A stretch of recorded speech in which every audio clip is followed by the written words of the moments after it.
Hi hello, நாம் இன்றைக்கி நம்ம சேனலில் ஒரு வெஜ் பிரியாணி தான் பார்க்க போகிறோம். இதுக்கு நான் 3/4 ஆளாக்கு பாஸ்மதி ரைஸ் எடுத்திருக்கேன்.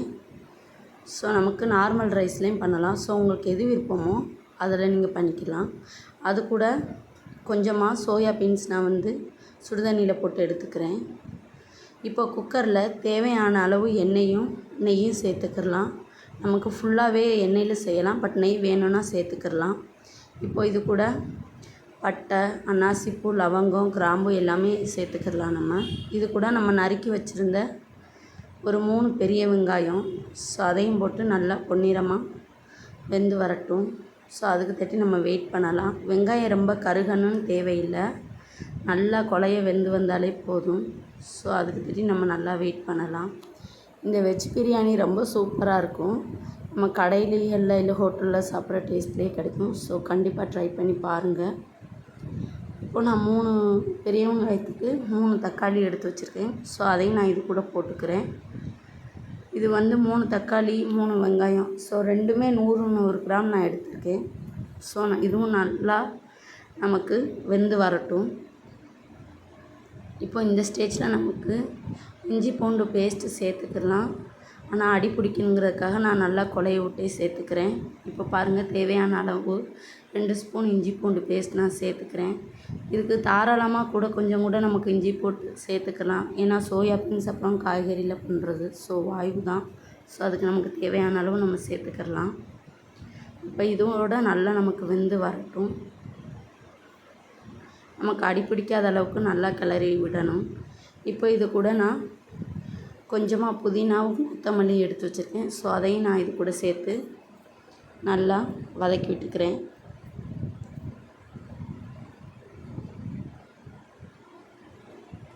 இப்போ நான் இது கூட 1 கப் கொண்டக்கடலை எடுத்து வச்சுருக்கேன். ஸோ நைட்டே ஊற வச்சுட்டேன். ஸோ அதையும் நான் இது கூட சேர்த்துக்கிறேன். இப்போ நார்மலாகவே நமக்கு பட்டாணி கொண்டக்கடலை தான் நம்ம சேர்ப்போம்.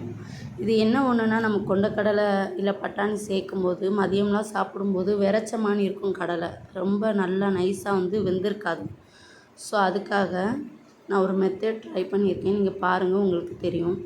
இப்போ நம்ம இது கூட பீன்ஸு, கேரட்டு, ஸோ நமக்கு என்னென்ன வெஜிடபிள்ஸ் வேணுமோ அதெல்லாம் சேர்த்துக்கலாம். நம்ம காலிஃப்ளவர், அப்புறம் உருளைக்கிழங்கு எல்லாமே சேர்த்துக்கலாம், ஒரு பிரச்சனை இல்லை. எனக்கு இது மட்டும் போதுமே அப்படிங்கிறதுக்காக இது மட்டும் போதும். இப்போ நான் இது கூட 2 table spoon garam masala, 1 table spoon வத்தல் பொடி எடுத்துக்கிறேன். நான் பிள்ளைகளுக்கு கொடுக்குறனால பச்சைக்காய் நான் சேர்க்கலை, ஏன்னா ரொம்ப ஸ்பைசஸாக இருக்கும் அப்படிங்கிறதுக்காக. கண்டிப்பாக நீங்கள் சேர்த்துக்கோங்க. இது கூட 1 டேபிள் ஸ்பூன் மல்லிப்பொடி, கரம் மசாலா, வத்தல் பொடி, மல்லிப்பொடி, கொஞ்சமாக மஞ்சள் தூள், இது 3ஐயும் சேர்த்து நம்ம நல்லா வதக்கி விடலாம். ஸோ ஒரு 2 நிமிஷம் நல்லா வதக்கி விட்டுக்கிடலாம்.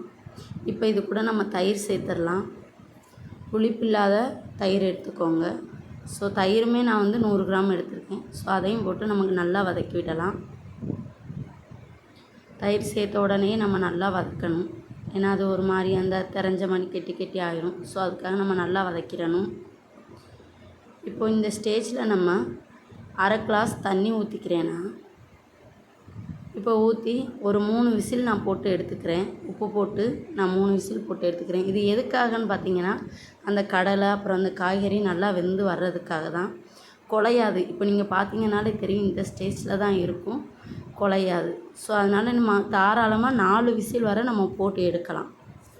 ஸோ அதனால், ஏன்னா மதியம் சாப்பிடும்போது நமக்கு விரைச்ச மாதிரி இருக்காது, நல்லா அதுவுமே அந்த சாதத்தோட குழஞ்ச மாதிரி இருக்கும். ஸோ அதுக்காக தான் இந்த ஸ்டேஜில் தான் இப்போ நம்ம எலுமிச்சைப்பழம் சேர்க்கணும். நார்மலாகவே நம்ம தயிர் சேர்த்த உடனே எலுமிச்சைப்பழம் சேர்ப்போம். இப்போ நம்ம விசில் போட்டனால அதில் ஒரு கசப்பு தன்மை வந்துடும் அப்படியே நம்ம எலுமிச்சைப்பழம் சேர்த்தோம்னா. ஸோ அதுக்காக தான் விசில் போட்டு எடுத்ததுக்கப்புறம் நம்ம எலுமிச்சைப்பழ சாறு சேர்த்துருக்கோம். ஸோ இப்போ இந்த ஸ்டேஜில் நம்ம எடுத்து வச்சுருந்த பாஸ்மதி ரைஸ் சேர்த்துக்கிடலாம். 1 கப் பாஸ்மதி ரைஸ்க்கு 1/2 கப் தண்ணி, அதுதான் கணக்கு. 1 கப் அரிசிக்கு 1/2 கப் தண்ணிங்கிறது சரியான அளவாக இருக்கும். ஸோ நம்ம நார்மல் ரைஸ்னால் 1 கப் அரிசிக்கு 2 கப் தண்ணி சேர்த்துக்கிடலாம். ஸோ நான் இப்போ 1/2 கப் தண்ணி சேர்த்தாச்சு. இப்போ இதை நம்ம நல்லா கலந்து விடலாம். இப்போ பார்த்திங்கன்னா தெரியும் எந்த அளவுக்கு இருக்குன்னு. ஸோ நமக்கு இந்த ஸ்டேஜில் நம்ம நல்லா கொதிச்சு வரவும் நம்ம ஒரு விசில் போட்டுட்டு இதை கூட இப்போ நான் சோயா பீன்ஸ் சேர்த்துக்கிறேன், நம்ம லாஸ்ட்டாக எடுத்து வச்சது. ஸோ இப்போ இந்த ஸ்டேஜில் நம்ம விசில் போடணும் குக்கரில் அப்படின்னு நினச்சோம்னா ஒரு விசில் போட்டுட்டு 15 நிமிஷம் சென்று அந்த குக்கரை நம்ம திறந்தா போதும். அதுக்கு தட்டி அந்த ஆவிலேயே நமக்கு ரைஸ் நல்லா குக் ஆகிருக்கும். ஸோ இப்போ நான் விசில் போட போகிறதில்ல. அதுக்கு பதிலாக நம்ம போன வாட்டி நம்ம சிக்கன் பிரியாணிக்கு நம்ம தம் போட்டிருந்த மாதிரி இதுலேயும் நம்ம தம் போட தான் போகிறோம். ஸோ ஒரு நிமிஷம் நல்லா ஹை ஃப்ளேமில் வச்சு நான் கொதிக்க விட்டுட்டேன். இப்போ அரிசியும் தண்ணியும் ஒரே அளவு வந்துட்டு. ஸோ இந்த ஸ்டேஜில் ஒரு பழைய தோசைக்கல்லை நான் அடுப்பு மேலே வச்சுக்கிறேன். ஸோ அது கூட நம்ம குக்கரை வச்சு அது மேலே நம்ம தண்ணி வச்சுக்கிறலாம் வெயிட்டுக்காக. ஸோ தண்ணி தான் வைக்கணும்னு இல்லை, நமக்கு தேவைன்னா நம்ம ஏதாச்சும் வெயிட்டான பொருள் ஏதாச்சும் வச்சுக்கிறலாம். ஸோ 15 நிமிஷம் லோ ஃப்ளேமில் வச்சு நம்ம ஓப்பன் பண்ணி பார்க்கலாம். இப்போ பார்த்திங்கனாலே தெரியும் எந்த அளவுக்கு சூப்பராக சாதம் வெந்து வந்திருக்குன்னு. ஸோ கிளறி விடுறேன் பாருங்கள், ரொம்ப சூப்பராக இருக்கும். கண்டிப்பாக ட்ரை பண்ணுங்கள் இந்த ரெசிப்பியை. அப்புறம் உங்கள் ஃப்ரெண்ட்ஸ் அண்ட் ஃபேமிலிக்கு செஞ்சு கொடுத்து நீங்களும் அசத்துங்க. அப்புறம் நம்ம நெக்ஸ்ட் வீடியோவில் பார்க்கலாம் ஃப்ரெண்ட்ஸ். கண்டிப்பாக என்னோடய வீடியோக்கள் உங்களுக்கு பிடிச்சிருந்தா சப்ஸ்கிரைப் அண்ட் லைக் பண்ணி பாருங்கள். மேலும் என்னோடய வீடியோ